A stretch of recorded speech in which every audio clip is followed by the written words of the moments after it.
The birth of modern art is probably one of the most important events in art history. There was a clear break between representation and expression. The artist and his style became much more important in the development of his art, no matter the art movement. It can be kind of hard to pinpoint which painting or which event triggered modern art. One candidate for that prestigious title is Dejeuner sur l'herbe by Edouard Manet, painted in 1863. It could be the birth of modern art, as it has strongly inspired modern artists such as Claude Monet, whose painting Impression Sunrise will coin the term Impressionism 11 years later. Monet also made his own Déjeuner sur l'herbe in 1866. But without the proper context, it's hard to tell why this painting was so revolutionary. First, let's take a look at it. It's pretty simple. There are 4 individuals, 2 men and 2 women. 3 of these individuals are sitting down in the grass, while one of the women seems to be bathing in a creek. At the bottom left of the painting, you see a still life with food and one of the woman's clothing. The composition is pretty simple, being comprised of many different triangles, and it was actually inspired by a drawing by Raphael, engraved by Raimondi. The painting was refused at the Paris Salon of 1863, but was shown at the Salon des Refusés, which is where refused paintings were displayed. It was scandalous.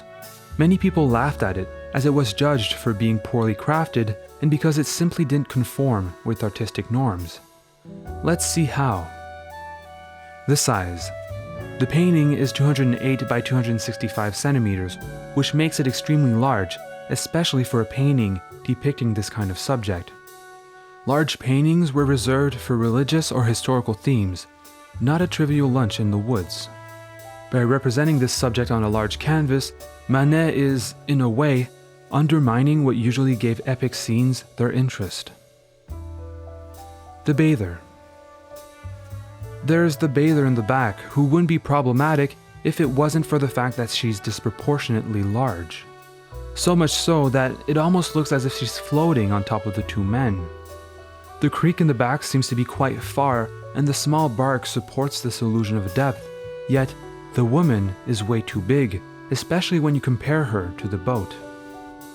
Academically speaking, the proportions are wrong, unless she's a giant. The disconnection. There's an awkward separation all throughout this painting. There's a separation between men and women, men being darker and clothed, while women are lighter and well-dressed. There's also a weird disconnection between all the individuals. The bather in the back is alone and seems focused on something in the water. The man on the right seems to be talking to the man on the left, yet the man on the left is almost soullessly staring in the distance. Finally, there's the nude woman looking at us. The nude. The nude is the last object of controversy, and it has been for many reasons. To illustrate that, let's compare her to Alexandre Cabanel's The Birth of Venus, which was accepted at the Paris Salon of 1863. First, just by looking at them, we can rapidly see many differences.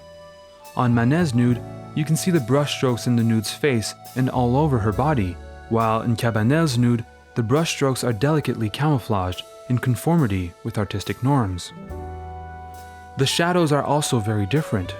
While in Cabanel's nude, you can see a 3-dimensionality resulting from the shadows, Manet's nude is pretty flat, almost as if she was lit by a studio light. The nature of these nudes are also different.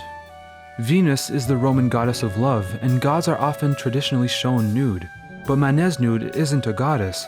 She's a normal contemporary woman who shouldn't be seen nude.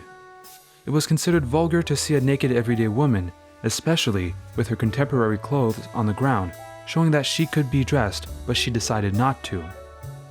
Finally, there's the woman's stare.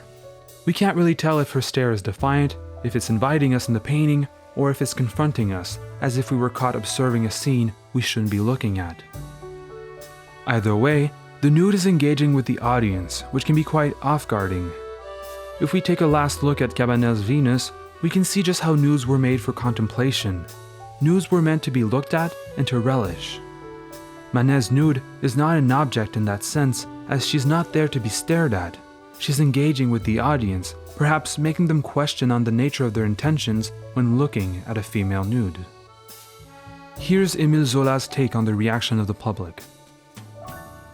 This nude woman has scandalized the public, who see only her in the canvas. My God, what indecency! A woman without the slightest covering between two clothed men.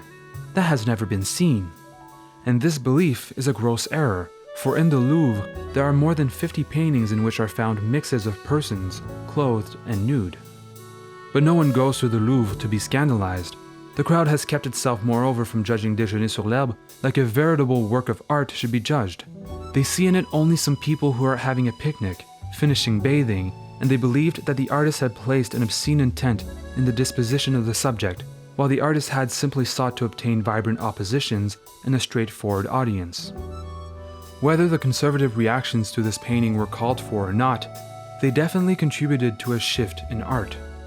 Manet paved the path for Monet, Renoir, Degas, Pissarro, and many others, allowing them to revolutionize art in their own way and begin its step into modernity. We'd like to thank our supporters on Patreon. If you'd like to become a patron, check us out on patreon.com/thecanvas.